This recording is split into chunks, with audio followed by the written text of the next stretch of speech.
காலை வணக்கம். கண்ணுக்கு மை அழகு, கவிதைக்கு பொய் அழகு அப்படின்னு சொல்ற மாதிரி நம்ம கண்ணுக்கு அந்த உள்ள வைக்கிற அந்த மை இருக்கு பாருங்க, அது ஒரு தனி அழகுங்க. அதே கண்ணு வெளியில விட்டுட்டு போது பாருங்க, இயற்கை நமக்கு விட்டு போற அந்த கரு மை இருக்கு பாருங்களேன், அந்த அழகையே குளிக்கிறதுக்கு இருக்குங்க. ஸோ நம்ம கண்ணுல வைக்கிற அந்த உள்ள வைக்கிற அந்த கண் மை அழகுக்கு அழகு சேர்க்கும் அப்படின்னு பார்த்தீங்கன்னா, அந்த கண்ணுக்கு கீழே இருக்கிற அந்த அண்டர் ஐ டார்க் சர்க்கிள்ஸ் அப்படின்னு பார்த்தீங்கன்னா நம்ம அழகுக்கே ரொம்ப ஆபத்தா அமையுதுங்க. நிறைய பேர் பாருங்க, ஒரு 2 நாள் யாராச்சும் ஒரு சாப்பிடாம எனி ப்ராப்ளம் நமக்கு உடல் ரீதியா வருது அப்படின்னா டாக்டர் கிட்ட போனா டாக்டர் உடனே என்ன கேட்பாரு, சாப்பிட்டீங்களா, தூங்குனீங்களா அப்படின்னு கேட்பாருங்க. அதே மாதிரி தான் ஆஸ் எ பியூட்டி ப்ராப்ளம் அப்படின்னு நாங்க ஆஸ் எ பியூட்டி டாக்டரா எங்க கிட்ட வந்தாங்கன்னாலும் நாங்க உடனே பார்ப்போங்க.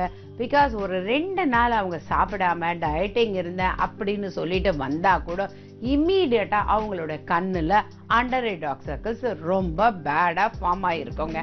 அதனால அதே கேள்வியை தான் நாங்களும் கேட்போம், சரியா சாப்பிட்டீங்களா, சரியா தூங்குனீங்களா அப்படின்னுட்டு. பிகாஸ் நம்மளுடைய மனசுடைய கண்ணாடி தாங்க அந்த முகம்.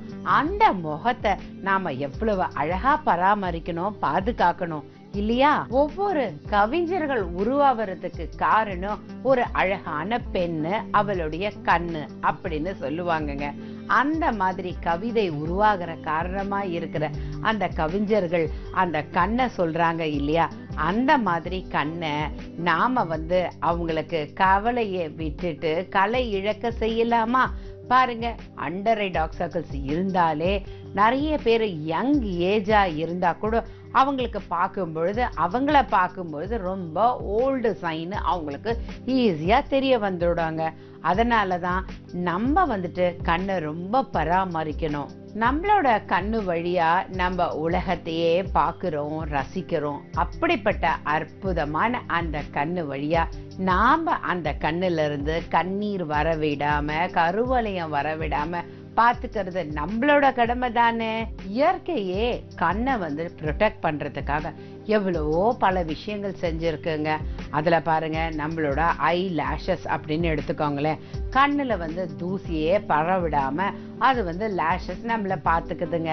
அதே மாதிரி தான் நம்மளோட ஐப்ரோ அப்படின்னா வில்லு போல ஒத்த அந்த ஐப்ரோ நம்மளுடைய வேர்வைக்கெல்லாம் வில்லனாவே இருக்குதுங்க. வில் போல வளைஞ்சி வேர்வை வரவிடாம அதை வில்லனா தடுக்குது பாருங்களேன். ஸோ இயற்கையே இவ்வளவு கண்ணுக்கு இம்பார்ட்டன்ஸும் அவங்க அதை கொடுக்கும் பொழுது நாம நம்ம கண்ணை எப்படி பராமரிக்கணும்? ஒரு வெட்டிங்க்கு நாம போறோம்னு வச்சுக்கோங்க. அத முதல்ல ஒரு வெட்டிங்கோ ஒரு பார்ட்டியோ நாம போகும்பொழுது நம்ம எவ்வளவுதான் ஜுவல்ஸ் போட்டுட்டு இருந்தாலும், எவ்வளவுதான் நம்ம காஸ்டியூம்ஸ் கிராண்டா பண்ணிக்கிட்டு இருந்தாலும், எல்லாரும் நம்மளுக்கு ஃபர்ஸ்ட் பார்க்க போறது, ஃபர்ஸ்ட் அவங்களோட கான்சென்ட்ரேஷன் எதுல இருக்குன்னா அவங்களோட கண்ணு அண்டர் ஐ டார்க் சர்க்கிள்ஸ் இருக்கா அப்படின்னு பார்ப்பாங்கங்க. ஸோ நம்ம கண்ணை நம்ம முகத்தை லட்சணமா மற்றவங்க பார்க்கறதுக்கு பதிலா நம்ம முகத்தை நம்மளே கண்ணாடியில லட்சணமா பார்த்துக்கிட்டு அதுக்கு தகுந்த மாதிரி ட்ரீட்மெண்ட் எடுத்துக்கலாம் இல்லையா? ஸோ அண்டர் ஐ டார்க் சர்க்கிள்ஸை பத்தி கவலையே படாதீங்க, டோன்ட் வரி. எங்களை மாதிரி எவ்வளவோ நல்ல எக்ஸ்பர்ட்ஸ் பியூட்டிஷியன்ஸ் இருக்காங்க. நேரா போங்க, ட்ரீட்மெண்ட் எடுத்துக்கோங்க. உங்களோட ஹாப்பி மூட மிஸ் பண்ணவே பண்ணாதீங்க.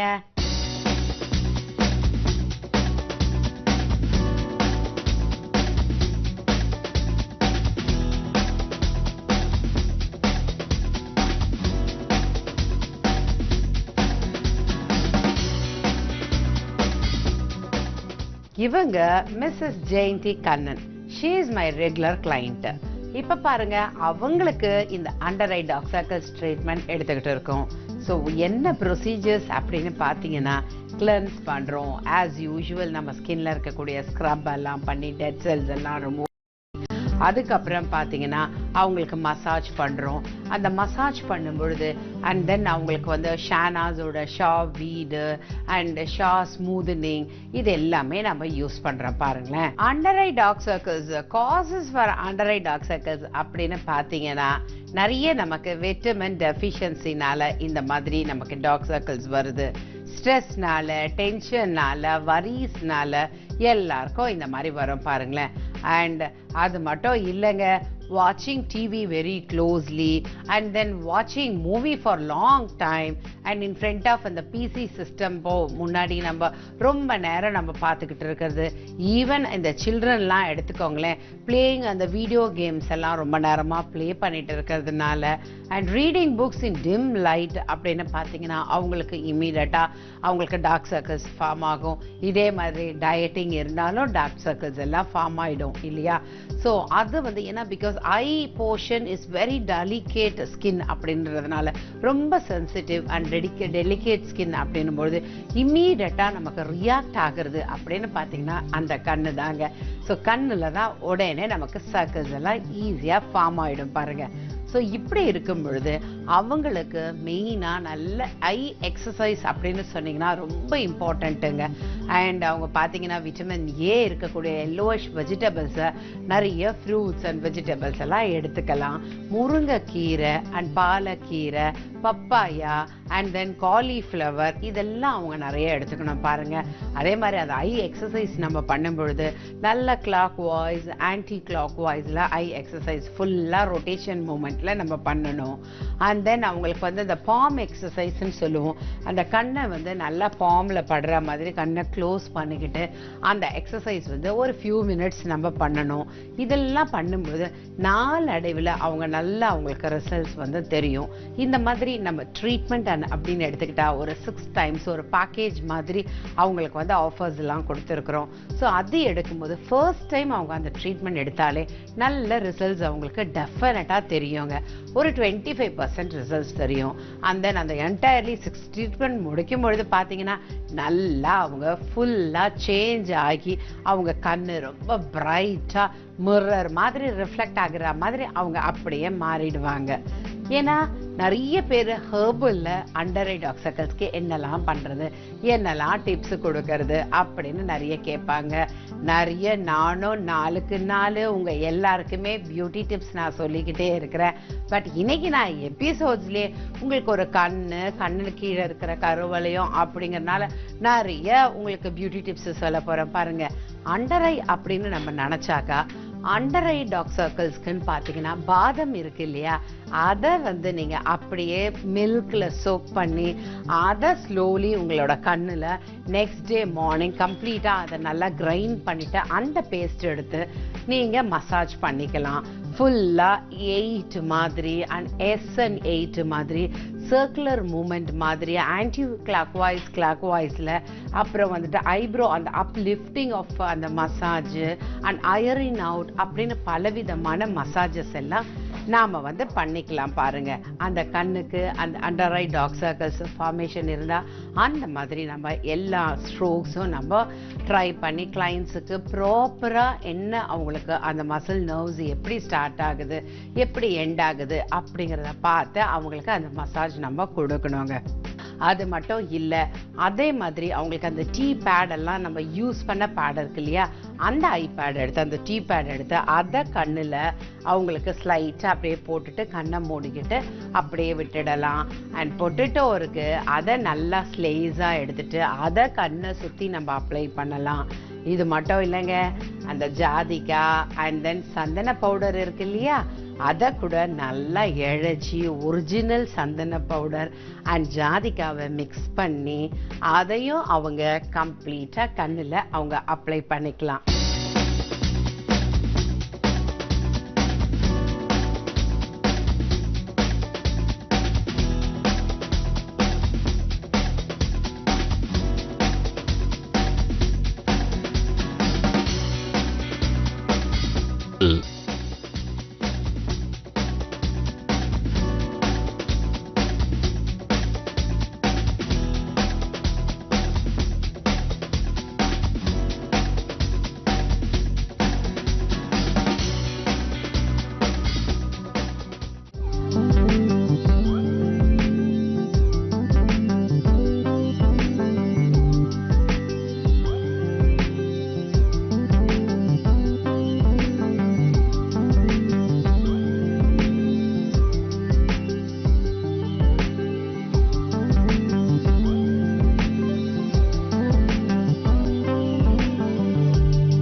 பேக் அவங்களுக்கு போட்டுட்டு ஆஃப்டர் தட் அவங்களுக்கு அந்த காஸ் பீஸ் வச்சு அதில் வந்து குக்கம்பர் போட்டுக்கலாம்.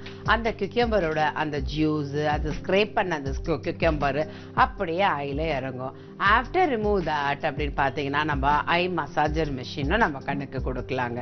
ஸோ இந்த மாதிரி ஒவ்வொரு ட்ரீட்மெண்ட்டாக நம்ம பண்ணும்பொழுது பாருங்கள், அவங்களுக்கு அந்த எக்ஸசைஸ் எவ்வளோக்கு எவ்வளோ நம்ம ஐ எக்ஸசைஸ் மசாஜ் நம்ம கொடுக்குறோமோ அவ்வளோக்கு எவ்வளோ, பிகாஸ் நல்ல டீப் பெனிட்ரேஷன் அவங்களுக்கு கிடைக்கும் பாருங்களேன். ஸோ அந்த மசாஜ் பண்ணும் பொழுது அவங்களுக்கு நல்ல சர்க்குலேஷன் இம்ப்ரூவ் ஆகும், அண்ட் தென் நல்ல ஸ்டிமுலேஷன் அவங்களுக்கு கிடைக்கும். ஆஃப்டர் தட் பார்த்தீங்கன்னா அவங்களுக்கு ஒரு நல்ல ரிலாக்ஸேஷன் அண்ட் அவங்களுக்கு ரெஜுவினேஷன் அண்ட் ரீஃபைனிங் இது எல்லாமே கிடைக்கும் பாருங்களேன். அது மாத்திரம் இல்லைங்க, நிறைய பேருக்கு பார்த்தீங்கன்னா கண்ணுக்கு கீழே கருவளையம் வரும், சம்டைம்ஸ் வந்து ரொம்ப ட்ரை ஸ்கின்னாக இருக்குது அப்படின்னு சொன்னாலும் இந்த மாதிரி நம்ம மசாஜ் பண்ணும்பொழுது கண்ணில் நல்லா அவங்களுக்கு மாய்ஸ்சரைசேஷன் கிடைக்கும் அண்ட் நல்லா ஆக்டிவேஷன் ஆகும், அவங்களுக்கு ஹைட்ரேஷன் நல்லா கிடைக்கும். ஸோ நல்ல ப்ராடக்ட்ஸ் நம்ம யூஸ் பண்ணி ப்ராப்பர் மசாஜ் ஸ்ட்ரோக்ஸோட நாம் வந்து அந்த ட்ரீட்மெண்ட் எடுக்கும்பொழுது அவங்களுக்கு ரொம்ப நல்லா இருக்குங்க. இது மட்டும் இல்லாமல் அவங்களுக்கு அந்த ஹெர்பல் அப்படின்னு பார்த்தீங்கன்னா வீட்லேயே நிறைய வீட்டில் தோட்டத்தில் செடியில் அந்த அடுக்கு நந்திய வட்டம் அப்படின்னு சொல்லுவாங்க இல்லையா, அந்த நந்திய வட்ட பூவை அப்படியே பறித்து அதை தண்ணியில் நல்லா வாஷ் பண்ணிவிட்டு மல்மல் அப்படின்னு பியோர் ஒயிட் கிளாத் இருக்கு இல்லையா, அந்த கிளாத்தையும் தண்ணியில் நனைச்சிட்டு இந்த பூவை வந்து நிறைய அந்த அந்த கிளாத்துக்குள்ளார வச்சு அதை அப்படியே ரோல் பண்ணி கண்ணில் அப்படியே வச்சிடணுங்க. ஒரு 20 மினிட்ஸ் கழிச்சு நம்ம அதை எடுக்கிறோன்னு வச்சுக்கோங்களேன், அந்த கண்ணுக்கு ஒரு நல்ல லைட் எஃபெக்ட் கிடைச்சா மாதிரி ஒரு புதிய ஒரு நல்ல புத்து உணர்ச்சியும் நல்ல பிரைட்னஸும் கிடைக்குங்க.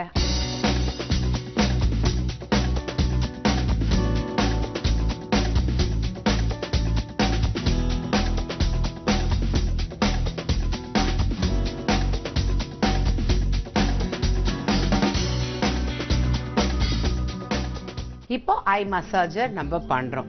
ஸோ இந்த மாதிரி ட்ரீட்மெண்ட் நம்ம முடிக்கிறதுனால ஸ்ட்ரெஸ்னால ஏற்பட்ட நம்மளோட அந்த அண்டர் ஐ டார்க் சர்க்கிள்ஸ் கண்டிப்பா இந்த ட்ரீட்மெண்ட் பண்ண உடனே நல்லா கியூர் ஆகி ஒரு நல்ல அப்பீலிங் நமக்கு கண்டிப்பா தெரிய வருங்க.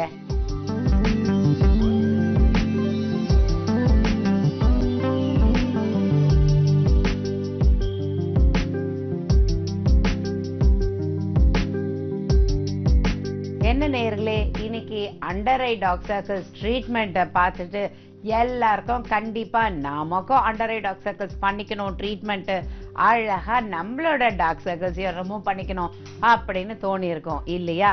ஸோ அதுதான் நமக்கு தெரிஞ்ச விஷயத்த நிறைய பேருக்கு நம்ம ஷேர் பண்ணிக்கிறதுல தப்பே இல்லை பாருங்களேன். ஒரு குருகுலத்துல குரு இருந்தாருங்க. அவரு அவங்க சீடர்களை கூப்பிட்டு 2 பேருக்கு 2 ஃப்ரூட்ஸ் கொடுத்தாரு.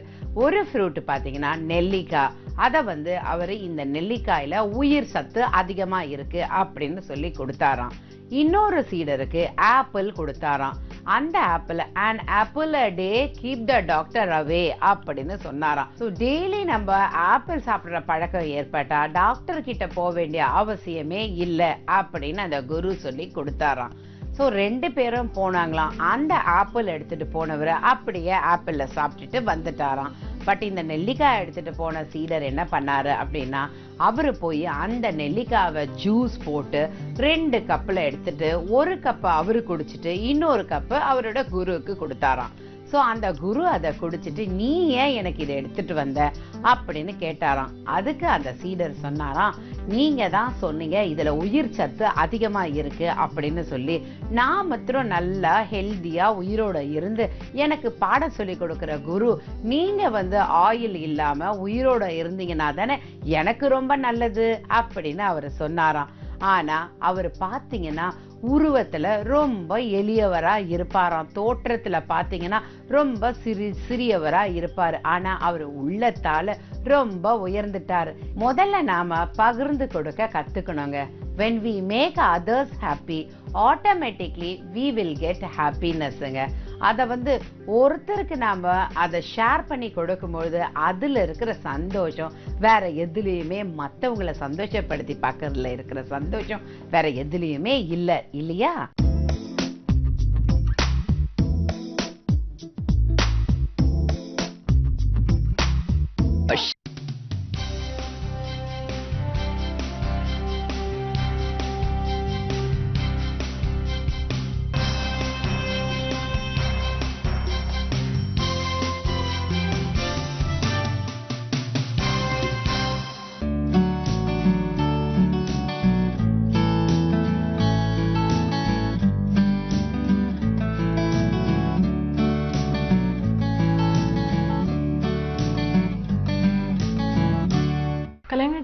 வியூவர்ஸுக்கு வணக்கம்.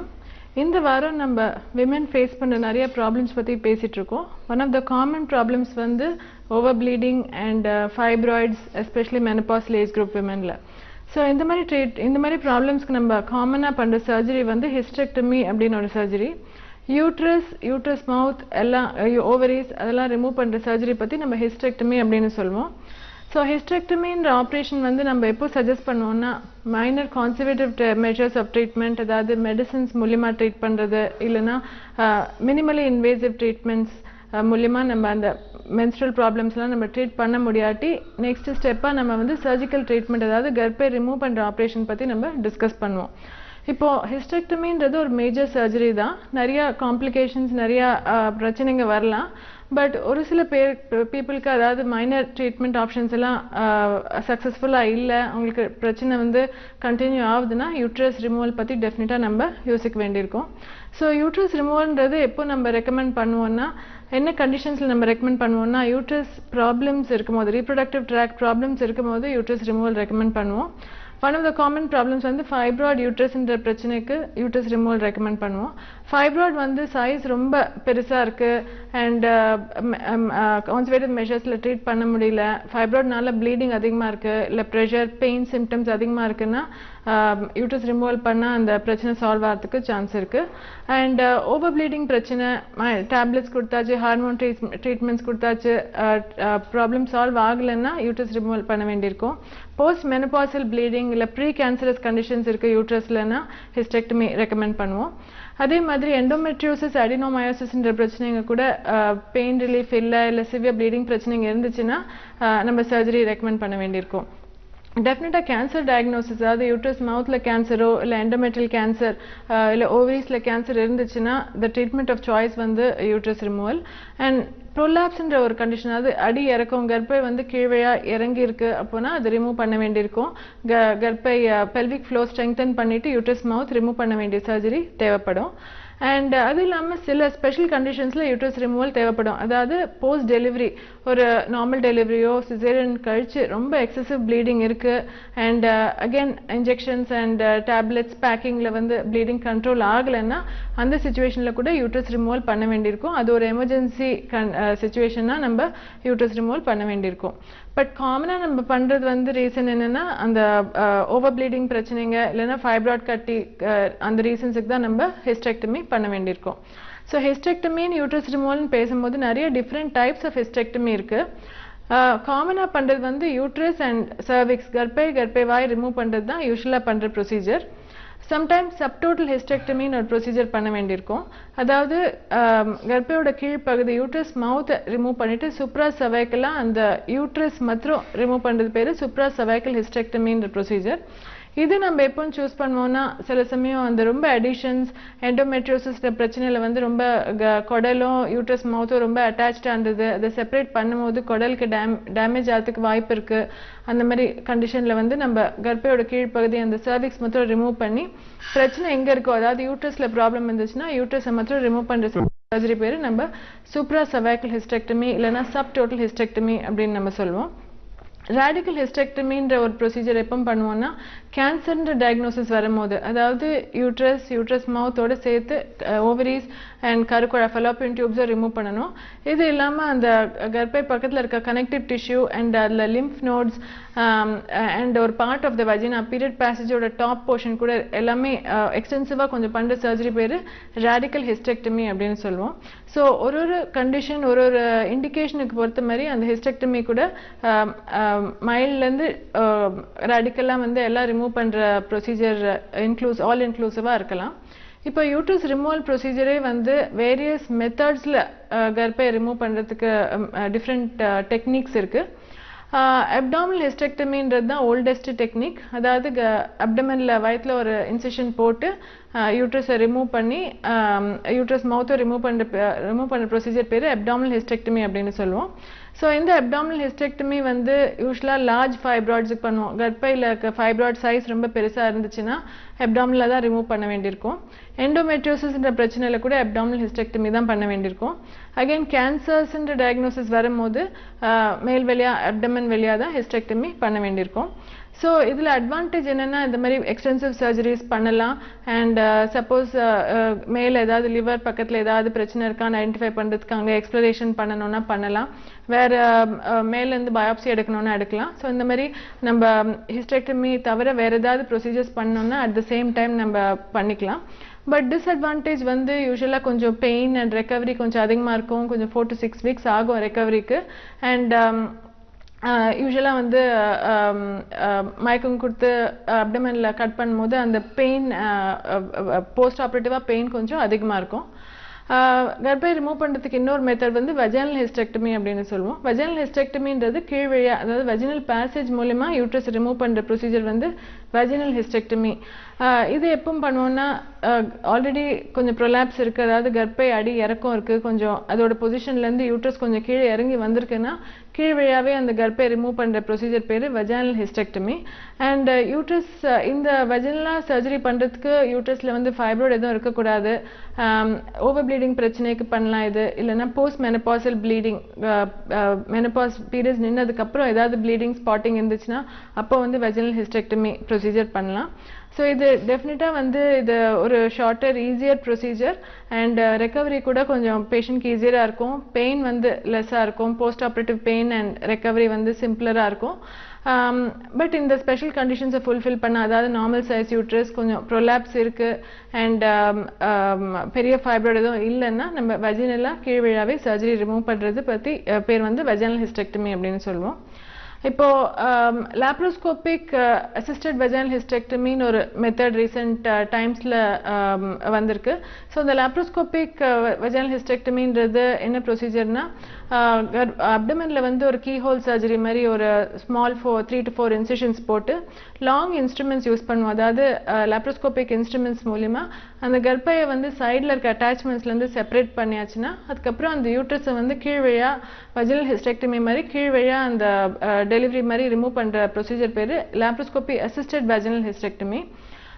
இதில் சர்டன் அட்வான்டேஜஸ் இருக்குது, அதாவது ஹோல் அப்டமனை நம்ம பார்க்கலாம். அதை வெஜினல் ஹிஸ்டெக்டமியில் நமக்கு கீழேருந்து ஆக்சஸ் பண்ணும்போது அப்டமனை பார்க்கறதுக்கு ஆப்பர்ச்சுனிட்டி இருக்காது. பட் சப்போஸ் ஏதாவது பயாப்சி எடுக்கணும், இல்லைன்னா லிவர் பார்க்கணும், ஒரு மேலே ஏதாவது கேன்சர் டவுட் இருந்தால் ஸ்ப்ரெட் ஆயிருக்கான்னு பார்க்கணுன்ற சுச்சுவேஷனில் லாப்ரோஸ்கோபிக் அசிஸ்டட் வெஜினல் ஹிஸ்டெக்டமி வந்து ஒரு யூஸ்ஃபுல் டெக்னிக். அண்ட் யூட்ரஸோடு சேர்த்து நம்ம ஓவரிஸும் ரிமூவ் பண்ணணும் அப்படின்னு யோசிக்கும் போது லாப்ரோஸ்கோபி மூலிமா பண்ணும்போது அது சிம்பிளராக இருக்கும். வெஜினலாக கீழே பண்ணும்போது யூஸ்வலாக ஓவரிஸ் ரிமூவ் பண்ணுறது கொஞ்சம் டெக்னிக்கல் டிஃபிகல்ட்டி இருக்கும். ஸோ நம்ம லாப்ரோஸ்கோபி மூலிமா பண்ணும்போது இந்த ஓவரிஸும் ரிமூவ் பண்ணுறதுக்கு ஒரு பாசிபிலிட்டி இருக்குது. லாப்ரோஸ்கோப்பிலே வந்து ஹிஸ்டெக்டமி கம்ப்ளீட்டாக பண்ணணும்னா இந்த ப்ரொசீஜர் பேர் டோட்டல் லாப்ரோஸ்கோபிக் ஹிஸ்டெக்டமி அப்படின்னு சொல்லுவோம். அதாவது ஃபுல் ப்ரொசீஜரே கீழ்வழியாக எதுவும் டச் பண்ணாமல் லாப்ரோஸ்கோபி மூலியமாகவே அந்த கர்ப்பையை சைடில் இருக்க அட்டாச்மெண்ட்ஸ்லேருந்து செப்பரேட் பண்ணி பிளட் வெசல்ஸ் அண்ட் லிகமெண்ட்ஸ் எல்லாம் கட் பண்ணிவிட்டு அந்த ஒரு இன்சிஷனை கொஞ்சம் எக்ஸ்டெண்ட் பண்ணி அந்த யூட்ரஸ் மற்றும் மேல்வழியாக ரிமூவ் பண்ணுறது பேர் டோட்டல் அப்டாமினல் ஹிஸ்டெக்டமி அப்படின்னு சொல்லுவோம். ஸோ இந்த லாப்ரோஸ்கோபிக் ப்ரொசீஜர்ஸ் எல்லாமே வந்து கொஞ்சம் லாங்கர் ஆப்ரேட்டிங் டைம் ஆகும், கொஞ்சம் டெக்னிக்கலாக மோர் டிஃபிகல்ட்டாக இருக்கும். பட் ஃபார் த பேஷண்ட் டெஃபினட்டாக ரெக்கவரி ஈஸியாக இருக்கும் அண்ட் பெயின் கம்மியாக இருக்கும். Almost within 10 to 15 days complete recovery and going back to normal activities வந்து ஆல்மோஸ்ட் இமீடியட்டாக இருக்கும். ஸோ பேஷண்ட் பாயிண்ட் ஆஃப் வியூலேருந்து லாப்ரோஸ்கோபிக் ப்ரொசீஜர்ஸ் போஸ்ட் ஆப்ரேட்டிவ் பீரியடில் டெஃபினட்டாக மோர் கம்ஃபர்டபுள் ஆப்ஷன்ஸ். இப்போ ஹிஸ்டெக்டமின்னு நம்ம பண்ணும்போது யூட்ரஸ் அண்ட் கர்ப்பை வாய் ரிமூவ் பண்ணுறது பற்றி தான் பேசுகிறோம். இப்போது அதோடு சேர்த்து நம்ம ஓவரிஸ் ரிமூவ் பண்ணுறதா வேண்டாமான்றது ஒரு இண்டிவிஜுவல் டிசிஷன் தான். எப்போவுமே கம்பல்சரியாக யூட்ரஸ் ரிமூவ் பண்ணும்போது ஓவரிஸ் ரிமூவ் பண்ணணும்னு அவசியம் கிடையாது. ஓவரியிலே ஏதாவது பிரச்சனை இருக்குது, இல்லை ஏதாவது சிஸ்ட் இருக்குது, இல்லை எண்டோமெட்ரியோசிஸுக்காக நம்ம யூட்ரஸ் ரிமூவல் சர்ஜரி பண்ணுறோன்னா அப்போது ஓவரிஸ் ரிமூவ் பண்ண வேண்டியிருக்கும்.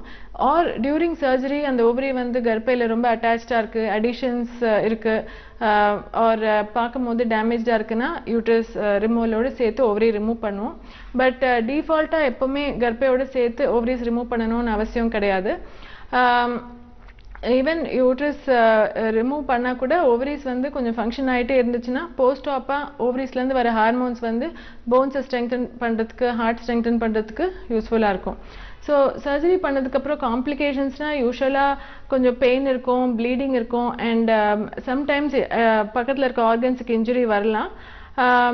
பட் நம்ம யூட்ரஸ் ப்ராப்ளம்ஸ் இருக்குன்னா நம்ம ஜென்ரலாக வந்து minimally invasive procedures minimal treatments எல்லாம் எஃபெக்டிவாக இல்லைன்னா அந்த ப்ராப்ளம் சால்வ் பண்ணுறதுக்கு சம்டைம்ஸ் ஹிஸ்டெக்டமி பண்ணுறதுக்கப்புறம் ஒரு பர்சனோட overall health overall wellbeing improve ஆகிறதுக்கு வாய்ப்பு இருக்குது. So as a procedure of last resort simpler டெக்னிக்ஸ்லாம் யூஸ் பண்ணி ரிலீஃப் கிடைக்கலன்னா நம்ம யூட்ரஸ் ரிமூவல் வந்து ஒரு ஆப்ஷனாக சூஸ் பண்ணால் பேஷண்ட்க்கு வந்து குவாலிட்டி ஆஃப் லைஃப் இம்ப்ரூவ் ஆகிறதுக்கு வாய்ப்பு இருக்குது.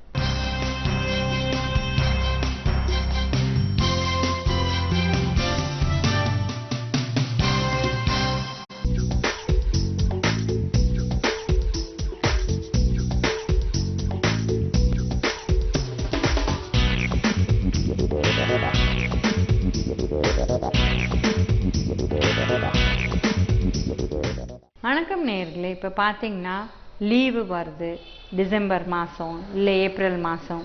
அந்த டைமில் பசங்களுக்கு என்னென்ன உணவு கொடுக்கணும்னு ரொம்ப முக்கியமான கருத்து. இல்லை எக்ஸாம் டைம் என்ன பார்த்தீங்கன்னா யூனிட் டெஸ்ட்டுங்கிறாங்க, திரும்பி பார்த்தோன்னே எக்ஸாம், பரீட்சை, அரை பரீட்சை, முழு பரீட்சை அப்படிங்கிறாங்க. இப்போ முழு பரீட்சை, அரை பரீட்சைலாம் இருக்கிறது பசங்க காலையில் போவாங்க, எக்ஸாம் எழுதிடுவாங்க, வீட்டுக்கு வந்துடுவாங்க. ஸோ வித்தின் 1.5 hours 2 hours வீட்டுக்கே வந்துடுவாங்க, இல்லை மேக்ஸிமம் 3 hours வீட்டுக்கு வந்துடுவாங்க. ஸோ போகிறதுக்கு முன்னாடி இந்த காலை உணவு ரொம்ப ரொம்ப முக்கியம். எந்த டைம்லையும் முக்கியம், எக்ஸாம் டைமில் ரொம்ப ரொம்ப முக்கியம். இப்போ ரிசர்ச்லாம் சொல்லுது, யாரெல்லாம் காலை உணவு சாப்பிடலையோ அவங்களுக்கு அந்த 10 மணிக்கு மேலே அவங்களுக்கு நல்ல மூளையும் இருக்கலாம், ஐக்கியம் இருக்கலாம், டீச்சரும் ஃபஸ்ட் கிளாஸாக சொல்லித்தரலாம், ஆனால் பாடம் அவங்களுக்கு ஏறலை மனசில். ஏன்னா உணவு சாப்பிடாததுனால அவங்க குளுக்கோஸ் லெவல் இறங்கி போயிடுது, அதனால அவங்களுக்கு இது ப்ராப்ளம் இருக்குது. அதனால நம்ம வந்து கட்டாயம் காலை உணவு கொடுக்கணும். 2 இட்லியோ 2 தோசையோ இல்லை சிறிய அளவு ஏதாவது ஒரு கஞ்சியோ இல்லை பழைய சாதம். இப்போ வெய்ய நாளில் பழைய சாதம் கூட பசங்களுக்கு கொடுக்கலாம். எல்லாரும் நினச்சிக்கிறாங்க பழைய சாதம் கொடுத்தா அது பெருமை கிடையாது, அது வந்து நல்லது கிடையாது. இது தப்பான கருத்து. நைட்டு வந்து நல்லா வேக வச்ச சாதத்தை தண்ணியில் போட்டுட்டு காலையில் அதில் கொஞ்சம் மோர் போட்டு கொஞ்சமாக எலுமிச்சவங்காய் ஊறுகாய் எதாவது போட்டு குழந்தைங்களுக்கு கொடுத்தா ரொம்ப நல்லது. பெரியவங்க தான் அது சாப்பிடணும், குழந்தைங்க சாப்பிடக்கூடாதுங்கிறது தப்பான கருத்து. ஸோ அந்த மாதிரி ஏதாவது ஒரு காலை உணவு கட்டாயம் கொடுக்கணும். அவங்க சீக்கிரம் எழுந்துக்கணும். இப்போ சின்ன குழந்தைங்க 2 வயசுலேருந்து ஒரு 10-12 வயசு வந்து 8 மணி நேரத்துலேருந்து 9 மணி நேரம் தூங்கணும். அதனால் சீக்கிரம் தூங்கணும். 8-9 மணிக்கு தூங்கினாங்க தான் அவங்க காலையில் 6 மணிக்கு எழுந்துக்க முடியும். 6 மணிக்கு எழுந்தால் தான் அவங்க எழுந்து பல் விளக்கி பாலை குடிச்சிட்டு ஒரு 1 hour கழித்து பிரேக்ஃபாஸ்ட் சாப்பிட்டுட்டு போக முடியும். இல்லைன்னா இப்போ வந்து 8 மணிக்கு இல்லை 7:30 மணிக்கு கிளம்பணும்னா 7 மணிக்கு எழுந்தால் ஒரு உணவும் சாப்பிட முடியாது. ஏன்னா அவங்களுக்கு டைமே இருக்காது. எப்போ பாரு கிளாக்கை பார்த்துன்னு கிளம்பணும் இதே உட்காந்துருப்பாங்க. அதனால் 6 மணிக்கு எழுந்தால் நிறைய டைம் இருக்கும். நிறைய குழந்தைகள் 5:30 5:45 ஸ்விம்மிங் போகிறாங்க, டென்னிஸ் போகிறாங்க, ஓடுறாங்க, இந்த மாதிரி ஸ்போர்ட்ஸ் விஷயத்துக்கு போகிறாங்க. இது ரொம்ப நல்லது. ஏன்னா ஸ்போர்ட்ஸ் போனால் நல்லா சாப்பிடுவாங்க, நல்லா சாப்பிட்டா நல்லா ஹெல்த்தியாக இருப்பாங்க. நல்லா ஹெல்த்தி ஃபுட் தாராளமாக கொடுக்கலாம். பட் இப்போ ஸ்போர்ட்ஸ் போகிறதுனால நிறைய பேர் வந்து 7-8 whites ஆஃப் எக் கொடுக்குறாங்க, இல்லை வே ப்ரோட்டீன் கொடுக்குறாங்க. இதெல்லாம் பார்த்து கொடுக்கணும். எந்த அளவு உடல் பயிற்சி செய்கிறாங்களோ அந்த அளவு தான் நம்ம புரத சத்து கொடுக்கணும். ஒரேடியாக எல்லாத்தையும் சேர்த்து ஜாக் பண்ணக்கூடாது. இப்போ அதே குழந்தை 9ஆம் கிளாஸ் 8ஆம் கிளாஸ் வரத்தே இந்த உடல் பயிற்சியை குறைச்சிட்டு வருதுன்னா அப்போ அந்த டைமில் உணவையும் குறைக்கணும். இல்லைன்னா பார்த்தீங்கன்னா ஒரு 4 hours 5 hours ஸ்விம்மிங் பண்ணிவிட்டு நிறையா ஒரு 10 தோசை சாப்பிட்ட ஒரு குழந்தைய நம்ம அப்படியே உணவை கொடுக்குறோம், ஆனால் உடல் பயிற்சியை குறைச்சிட்டாங்கன்னா பயங்கரமாக குண்டாயிடுவாங்க. இதனால நிறைய ப்ராப்ளம்ஸ் வரும். அதனால் நம்ம உணவை குறைச்சிட்டே வந்து அந்த குழந்தைய நம்ம ஹெல்ப் பண்ணணும். இப்போ காலை உணவும் முக்கியம், மத்தியான உணவும் முக்கியம், அதுக்கும் மீறி ஸ்கூல்லேருந்து வந்து ரொம்ப ரொம்ப முக்கியம். ஏன்னா அந்த ஒரு உணவு தான் ஃபஸ்ட்டு அவங்க உட்காந்து சாப்பிட போகிறாங்க. ஸோ அந்த டைமில் வெறும் டீ பிஸ்கட்டு இல்லை வெறும்னா காப்பி கொடுக்கறது தப்பான கருத்து. அந்த டைமில் ஏதாவது ஒன்று ரெடியாக வைக்கணும் குழந்தைகளுக்கு.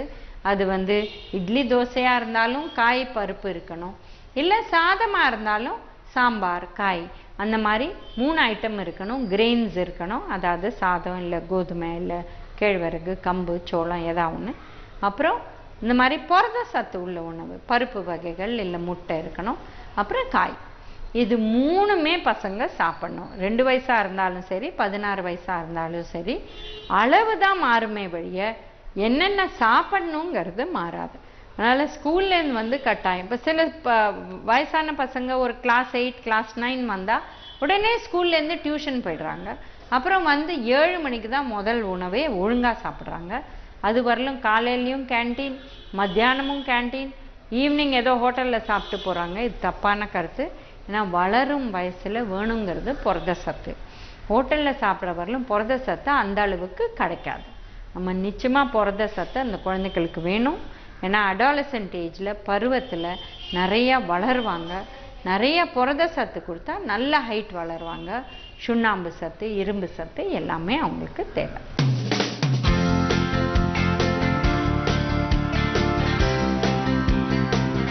கலைஞ டிவி நேயர்களுக்கு வணக்கம். என்னோட பேர் மணிமேகலை. இப்போ நான் வந்து ஒரு மரசாமான்களை வந்து எப்படி பளபளப்பாக வச்சுக்கலாங்கிற பற்றி ஒரு டிப் சொல்ல போகிறேன். மரசாமான்கள் வந்து கொஞ்சம் டல் லுக் உங்களுக்கு வந்த மாதிரி தோணுச்சுன்னா நீங்கள் ஒரு 1/2 கப் வாட்டரில் வந்து 1 ஸ்பூன் வந்து கடுகு எண்ணெய் ஆட் பண்ணிவிட்டு நல்லா மிக்ஸ் பண்ணிவிட்டு ஒரு சாஃப்ட் கிளாத் வச்சு அந்த வாட்டரில் டிப் பண்ணி உங்கள் மரசாமான்களில் வந்து தொடச்சிங்கன்னா ஒரு பளிச்சு லுக் வந்துடும். ஸோ நம்ம பழைய காலத்து சாமான்கள்லாம் வார்னிஷ் பண்ணணுங்கிற அவசியம் இல்லாத இந்த மாதிரியும் நீங்கள் ட்ரை பண்ணி பார்க்கலாம்.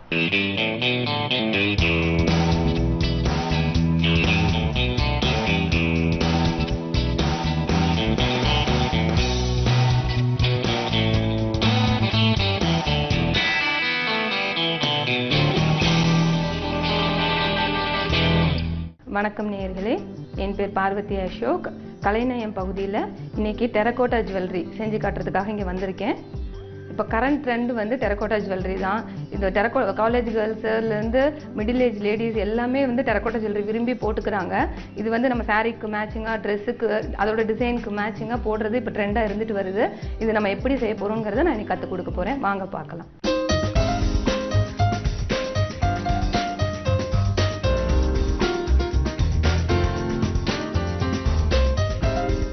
தேவையான பொருட்கள்: களிமண், பாட்டிலோட மூடி, nichrome wire cutter, cutting plier, nose plier, gear wire, gear lock, eye pin, needle, acrylic colour, brushes, steel scale, chain rope. தேவையான பொருட்கள் எல்லாம் பார்த்தோம் இல்லையா? இப்போ நம்ம எப்படி செய்யறதுங்கிறத பார்க்கலாம். அந்த கிளே எடுத்துக்கோங்க, ஒரு பால் மாதிரி உருட்டிக்கோங்க. இது எல்லா கடைகள்லையும் கிடைக்குது. கிராஃப்டோட ஐட்டம்ஸ் எல்லாம் விற்கிற எல்லா கடையிலையுமே வந்து கிளே இப்போ ரெடிமேடாகவே கிடைக்குது. அதை நீங்கள் வாங்கி யூஸ் பண்ணிக்கலாம். ஒரு கீழே ரோலர் வச்சு திரட்டணும். நம்ம திரட்டும் போது ரொம்ப திக்கு இருக்கக்கூடாது, ரொம்ப தின்னு இருக்கக்கூடாது. இந்த கிளே ஒர்க் என்ன பண்ண போகிறோம்னா, அதுக்கு கிளே எல்லாம் பண்ணி முடிச்சு நல்லா காய வச்சுட்டு பேக் பண்ண போகிறோம். நீங்கள் இதை சரியாக பண்ணலைன்னா பேக்கிங் போது என்ன ஆகிடும், உடஞ்சிடும். அதனால் நீங்கள் திக்னஸ் வந்து ரொம்ப மெல்லிஸாக போகவும் கூடாது, போனால் உடஞ்சிடும். ஒரு நார்மலாக மீடியம் சைஸில் வந்து நீங்கள் திரட்டிக்கணும். ரொம்ப திக்காக இருந்தாலும் வந்து பார்க்குறதுக்கு நல்லா இருக்காது. நான் ரவுண்டாக தேய்ச்சாச்சு. இப்போ நம்ம வீட்டில் இருக்கிற ஏதாவது ஒரு மூடி அதை வச்சு நான் ரவுண்ட் ஷேப்புக்கு கொண்டு வரேன். ஃபஸ்ட்டு இப்படி ஒரு ப்ரெஸ் பண்ணிட்டா போதும். எக்ஸஸ் எடுத்துடுங்க. இதையும் கொஞ்சம் பொறுமையாக அது ஷேப் மாறாமல் எடுத்துக்கோங்க. இப்போ ரவுண்ட் ஷேப் நமக்கு கிடச்சிருக்கு. இந்த ரவுண்ட் ஷேப்பை வச்சு நீங்கள் நிறைய ஷேப் கிரியேட் பண்ணலாம். ஸ்கொயராக எடுக்கலாம், ட்ரையாங்கிள் எடுக்கலாம், இல்லை இங்கேயும் கட் பண்ணிவிட்டு வேறு நிறையா. நீங்கள் பார்த்தீங்கன்னா நீங்கள் இன்னும் பார்க்கும்போது ஜுவல்ல ஒன்று பார்க்கும்போது ரவுண்டில் இருந்து நிறைய ஷேப் நீங்கள் கிரியேட் பண்ண முடியும். நான் இப்போ இன்றைக்கி சொல்லித்தர போது வந்து ட்ரையாங்கிள் ஷேப் எப்படின்னு சொல்லித்தர போகிறேன். இதுக்கு நம்ம கட்டை வச்சு யூஸ் பண்ணி கட் பண்ணுறதை விட இந்த ஸ்டீல் ஸ்கேல் வச்சு கட் பண்ணிங்கன்னா ஒரே ஈவனாக நமக்கு கிடைக்கும். இதை கரெக்டாக ட்ரையாங்கிள் கிடைக்கிற மாதிரி இந்த ஹாஃப் சர்க்கிள்லேருந்து கொஞ்சம் வெளியே எடுத்து கட் பண்ணுங்கள். இந்த எக்ஸஸ் எடுத்துடலாம் நம்ம. இப்போ கரெக்டாக சென்டர் பாயிண்ட் பார்த்துக்கோங்க. சென்டர் பாயிண்ட் மார்க் பண்ணிவிட்டு கரெக்டாக இந்த எண்டுக்கும் இந்த சென்டருக்கும் யூஸ் பண்ணுறா போல் கரெக்டாக ஒரு கட் கொடுங்க. இது ஒரு ஷேப் ஆகிடுச்சு. இதே ஷேப் கூட நீங்கள் பெண்டன்க்கு யூஸ் பண்ணலாம். நான் இப்போ ட்ரையாங்கிள் காட்டுறதுனால இதையும் கட் பண்ண போகிறேன். இந்த எட்ஜையும் கட் பண்ணி வெளியே எடுத்துருங்க. இப்போ நமக்கு ட்ரையாங்கிள் ஷேப் கிடச்சிருச்சு. இதை தனியாக வச்சிடலாம். மீதி இருக்கிற கிளேல சின்ன சின்னதாக நம்ம பால்ஸ் அட்டாச் பண்ண போகிறோம். அந்த அட்டாச்மெண்ட்ஸ் எப்படிங்கிறத நான் உங்களுக்கு காட்டுறேன். பால் ரோல் பண்ணுங்க. இப்படி கையை வச்சு ஒரு ஸ்ட்ரிப் பண்ண போகிறோம். நம்ம பாம் வச்சு தான் ரோல் பண்ணணும். ஃபிங்கர்ஸ் வச்சு ரோல் பண்ணும்போது என்ன ஆகும்னா அன்இவன் ஷேப்ஸ் கிடைக்கும். அதனால பாம் வச்சு ரோல் பண்ணிட்டே வாங்க.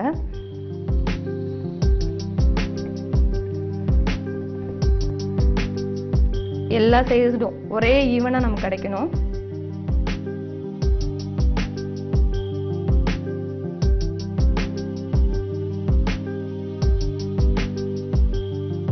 ஒரே ஈவனா இருந்தா தான் நம்மளுக்கு பவுல்ஸும் ஒரே ஈவனா நமக்கு கிடைக்கும். நீட்டா ரோல் பண்ணிக்கோங்க.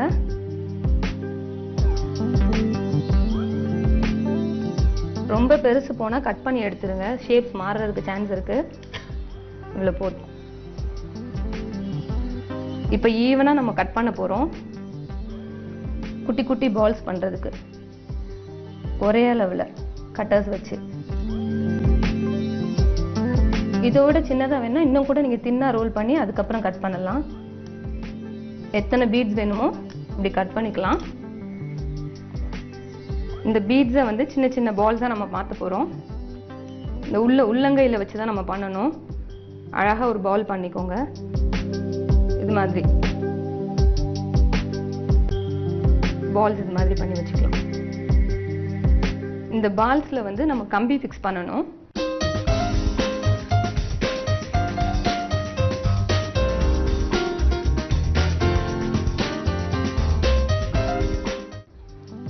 இப்போ நம்ம பால்ஸ் பண்ணிட்டோம். அதை கனெக்ட் பண்றதுக்கு வந்து நைக்ரோம் வயரை வந்து சின்ன சின்னதா கட் பண்ணிக்க போறோம். இந்த கட்டவை வச்சு பண்ணும்போது தெரிக்கும். அதனால 2 கை பிடிச்சிட்டு கட் பண்ணிக்கோங்க. ஒரு சென்டிமீட்டர் அளவுக்கு.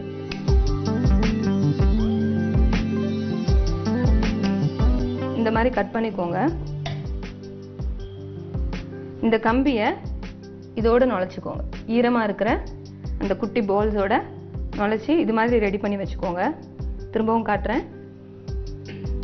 இந்த கம்பியை உருட்டி வச்சிருக்க அந்த பீடோட சேர்த்து இந்த மாதிரி சொருகிறதுக்காக இது நமக்கு தேவைப்படும். இந்த மாதிரி பண்ணி ரெடி பண்ணி வச்சுருக்கோங்க. இதை நான் ஏற்கனவே ரெடி பண்ணி வச்சுருக்கேன். ஃபஸ்ட்டு இதை நல்லா காய வச்சுடுங்க.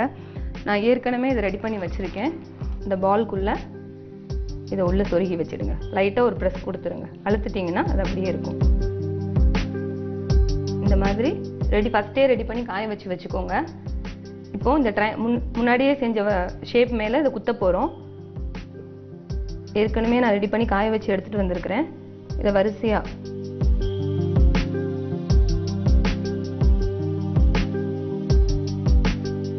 நெருக்கமாக கீழ் பக்கம் மட்டும் குத்த போகிறோம். நம்ம இது இப்போ குத்தி முடிச்சாச்சு. இது ரொம்ப பிளைனாக அப்படியே இருக்கு. இதில் நம்ம ஊசி வச்சு எப்படி டிசைன் பண்ணலாங்கிறத பார்க்கலாம். தண்ணி லைட்டாக இந்த ஊசியில் தொட்டுக்கோங்க. தொட்டுட்டு கரெக்டாக ஒரு அழுத்தம் கொடுத்தீங்கன்னா கீழே கோடு வந்துடும். அதே மாதிரி திரும்ப தண்ணி தொட்டுக்கோங்க. உள்ளேயும் ஒரு முக்கோண வடிவம் இருக்கிற மாதிரி நான் கட் பண்ணி காமிக்கிறேன். இந்த சைடும்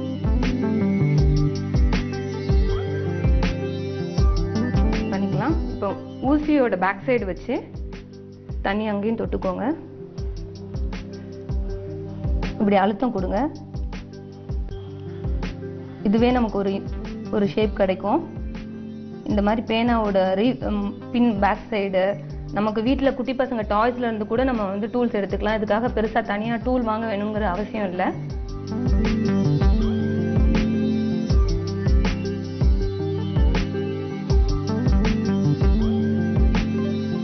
இதை வந்து செயினில் கனெக்ட் பண்ணுறதுக்காக இங்கே ஒரு ஐபின் நம்ம சொருக போகிறோம். ஐபின்ல வந்து இந்த வளையம் இருக்கும். இதையும் கட் பண்ணி, அதாவது 1 சென்டிமீட்டருக்கு கட் பண்ணால் போதும். பிடிச்சிக்கோங்க. இப்படி பிடிச்சி நடுவில் கட் பண்ணிட்டு இதையும் கரெக்டாக எந்த இடத்துல வேணுமோ இந்த மாதிரி சொருகி வச்சிடுங்க. இதுதான் கோர்க்கறதுக்கு நமக்கு உதவ போகுது. இதை நல்லா காயணும். ஒரு 1 வீக் வந்து நல்லா காய விட்டுட்டு இது மாதிரி பீட்ஸும் செஞ்சு வச்சுக்கோங்க. சின்ன சின்னதாக பீட்ஸும் இப்போ செய்கிறத காமிக்கிறேன். இப்போ ஏற்கனவே நம்ம கட் பண்ண மீதியில் பீட்ஸ் எப்படிங்கிறத காமிக்க போகிறேன். பால் அதே மாதிரி பண்ணிக்கோங்க. பால் இது மாதிரி பண்ணிவிட்டு இந்த மாலையில் கோர்க்கறதுக்காக ஈரமாக இருக்கும்போதே ஒரு ஹோல் பண்ணிவிடுங்க ஊசியை வச்சு. இதில் இப்படி அழுத்தி இந்த சைடு வழியாக வெளியே எடுத்துருங்க. பொறுமையாக எடுத்துருங்க. இது மாதிரி உங்களுக்கு எத்தனை பீட்ஸ் தேவையோ அத்தனை பண்ணி வச்சுக்கோங்க. இது எல்லாம் வந்து நம்ம 1 வீக்காவது காய விடணும். நம்ம ஏன்னா ஃபயர் பண்ணணும். இதை அந்த ப்ராசஸ் இப்போ காமிக்க முடியாது. அதை நான் ஃபயர் பண்ணி எடுத்துகிட்டு வந்திருக்கிறேன். அதை நான் எப்படின்னு காமிக்கிறேன். இதை ஃபயர் பண்ணுறதுக்காக 1 வீக் கண்டிப்பாக காஞ்சிருக்கணும். வெயிலில் காய வைக்க தேவையில்லை. நிழல்லையே வீட்டிலேயே வந்து காய வச்சுக்கலாம். இப்போ ஏற்கனவே இது மாதிரி பண்ணி காய வச்சு பேக் பண்ண பீஸை வந்து ஃபயர் பண்ணியிருக்கேன். நெருப்பில் போட்டு எடுத்த பீஸை வந்து நான் எடுத்துகிட்டு வந்திருக்கிறேன். இதுதான் அது. இதுக்கு நம்ம எப்படி கலர் பண்ணுறது, எப்படி கோர்க்கிறதுங்கிறத அடுத்து பார்க்கலாம்.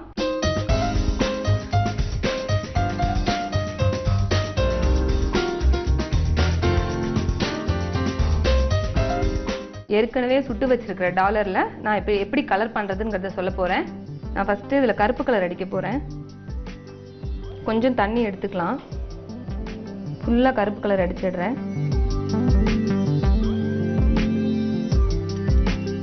நம்ம ஊசியில் பண்ண தடம் இருக்கிற இடத்துலலாம் இப்படி டேப் மாதிரி ஒத்தி ஒத்தி எடுத்தோன்னா அது உள்ளெல்லாம் பெயிண்ட் இறங்கிடும். கொஞ்சம் தண்ணியும் தொட்டுக்கலாம்.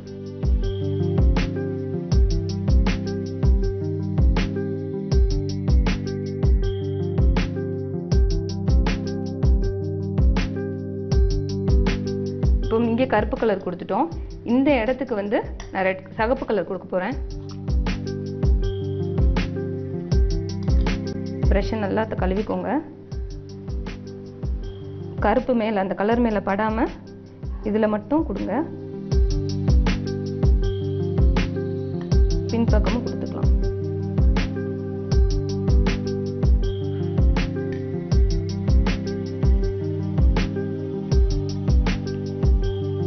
இது கொஞ்ச நேரம் காயணும். அதுக்கப்புறம் கோல்டு கலர் எடுத்துக்கிறேன். ப்ரஷ்ஷை நல்லா வாஷ் பண்ணிவிடுங்க. கருப்பு கலர் நல்லா காஞ்சதுக்கப்புறம் கோல்டு அதிங்க. நடுவில் மட்டும் கருப்பு கலர் கொடுத்துருக்கேன். கோல்டு கலர் இங்கே கொடுத்துட்டு இந்த இம்ப்ரெஷன்லாம் வேணும்னா லைட்டாக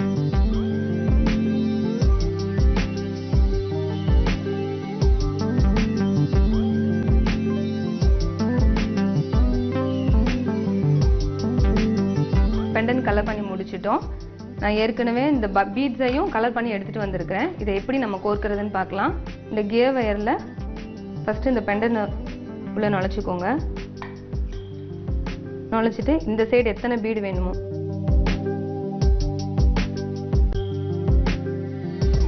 இந்த சைடு எத்தனை பீடு வேணுமோ இந்த சைடு கோர்த்துக்கோங்க. அதே மாதிரி இந்த சைடும் உங்களுக்கு எவ்வளோ நீளம் வேணுமோ அதுக்கேற்ற மாதிரி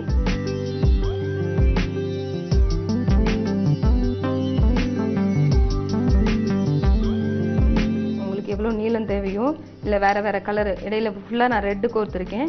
நீங்கள் கோல்டு கலரோ இல்லை பிளாக் கலரோ இல்லைனா ஆர்டிஃபிஷியல் பீடோ எது வேணாலும் நீங்கள் கோர்த்து ரெடி பண்ணிக்கலாம். அதே போல் இந்த சைடும் கோர்த்துட்டு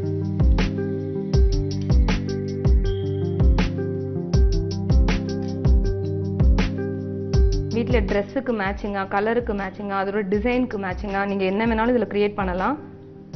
நம்மளே பண்ணி போட்டுக்கிட்டோங்கிற சாட்டிஸ்ஃபைடு இருக்கும். வீட்டில் குழந்தைங்களும் ரிட்டர்ன் கிஃப்ட் ஏதாவது கொடுக்கணுன்னா இந்த மாதிரி சின்ன சின்னதாக மாலை வெறும் ரோப்பில் மட்டும் கோர்த்து கூட நம்ம கிஃப்ட் பண்ணலாம். குட்டி பசங்க எல்லாரும் ரொம்ப விரும்பி போட்டுப்பாங்க.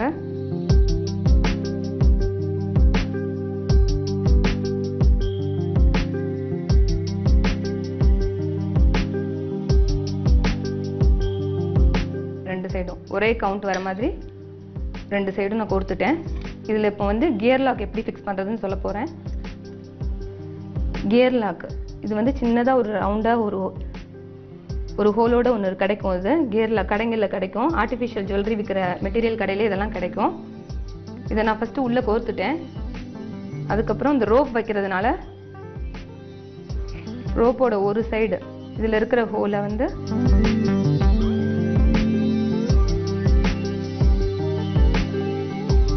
இதில் கோர்த்துடுறேன்.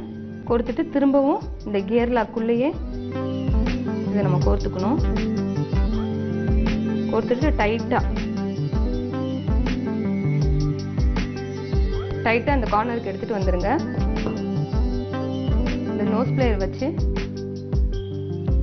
இதில் ஒரு அழுத்தம் கொடுத்தீங்கன்னா, இது எதுக்கு பண்ணுறோன்னா இந்த பீடு வந்து இதிலிருந்து வெளியே வராமல் இருக்கிறதுக்காக நம்ம பண்ணுறோம்.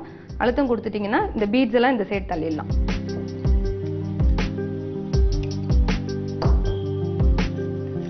அதே போல் இன்னொரு கியர் லாக்கை இந்த சைடு எடுத்துகிட்டு வரேன் நான். ஃபஸ்ட்டு கியர் லாக் கோர்த்துக்கோங்க. அதுக்கப்புறம் அந்த இதுலேயே ஒரு லூப் மாதிரி இருக்கும், ஒரு சின்ன ஹோல் போடுறதுக்கு, அதுக்குள்ளே இதையும் கோர்த்துக்கோங்க. அதில் பண்ண மாதிரியே இது ரொம்ப பெருசாக இருக்குது, நான் கொஞ்சம் கட் பண்ணிடுறேன். திரும்ப இந்த கியர் லாக்குள்ளே எடுத்துகிட்டு வாங்க. இந்த பீட்ஸ்லையும் அதோட ஹோல்குள்ளேயும் கொஞ்சம் விட்டுடுங்க, ஒரு 2 பீட் அளவுக்கு உள்ளே விட்டுடுங்க. உள்ளே விட்டுட்டு ஃபுல்லாக டைட்டாக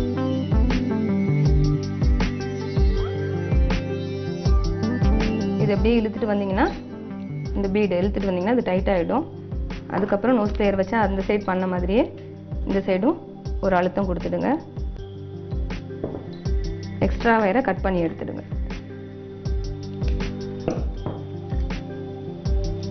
இது ஏற்கனவே முடிச்சிருக்கேன் ஒரு பீஸை, அதை நான் காமிக்கிறேன். இது ஏற்கனவே முடிச்சு எடுத்துகிட்டு வந்திருக்கேன். இதுக்கு மேட்சிங்காக ஸ்டெட்டும் பண்ணிக்கலாம். அதுக்கு என்ன எப்படி பண்ணினோமோ அதே போல் தான் ஸ்டெட்டும் பண்ணியிருக்கேன். நீங்களும் இதை வேறு ஒரு கலரில் வேறு ஒரு டிசைனில் நீங்கள் பண்ணி ட்ரை பண்ணி பாருங்கள். உங்கள் எல்லாருக்கும் இந்த ஷோ ரொம்ப பிடிச்சிருக்கும்னு நினைக்கிறேன். நன்றி, வணக்கம்.